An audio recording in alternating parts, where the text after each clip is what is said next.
Dans un mois environ, à Paris, aura lieu le plus grand événement d'excellence sportive de toute la planète. Vous l'avez compris? Je parle des Jeux Olympiques. Plus de 6 milliards de budget prévus juste pour l'organisation. 15 millions de visiteurs attendus et plus de 150 000 emplois à pourvoir. Un événement réunissant tous les plus grands et meilleurs athlètes du monde, chacun dans chaque domaine, se disputant le prix ultime, la médaille d'or. Pourtant, beaucoup ne savent pas que cet événement existait déjà bien avant l'ère moderne. Aujourd'hui, je vous propose donc d'explorer ensemble la fascinante histoire des Jeux Olympiques. Mais avant, je voudrais vous demander de prendre une petite seconde pour vous abonner, si ce n'est pas encore fait bien sûr, afin de soutenir la chaîne. Ouais, ça nous ferait vraiment très plaisir. Et de liker la vidéo si elle vous a plu. Alors si tout est fait, let's go!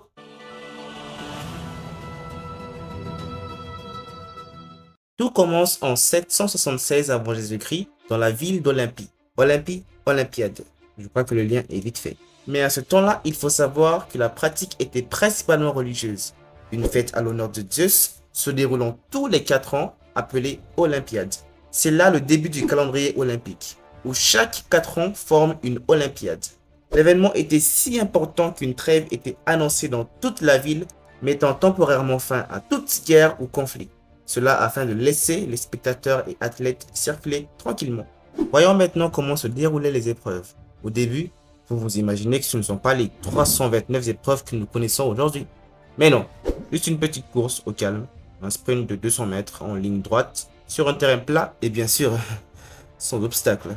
Ce n'est qu'après que les choses deviennent plus intéressantes, avec l'arrivée de nouvelles épreuves, comme la lutte, la course de char, le lancer de disques ou encore le javelot. Dès lors, les jeux gagnent en importance dans toute la Grèce antique. La période est divisée en 4 grands jeux formant les jeux panhelléniques. Petite anecdote, jadis, personne n'égalait le boulanger local nommé Corrèbe-Délice, qui entrera dans l'histoire pour être le premier vainqueur des Jeux Olympiques à l'épreuve du 200 mètres. Preuve que tout le monde peut réussir à force de courage et de détermination.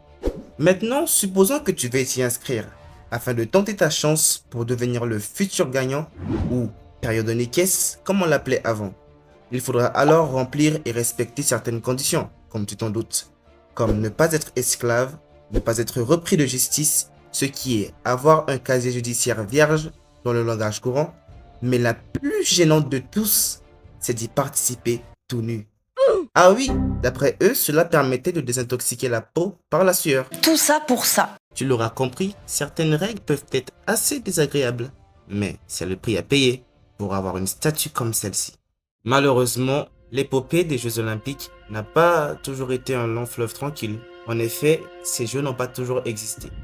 En l'an 394, la pratique sera officiellement interdite par l'empereur Théodose Ier.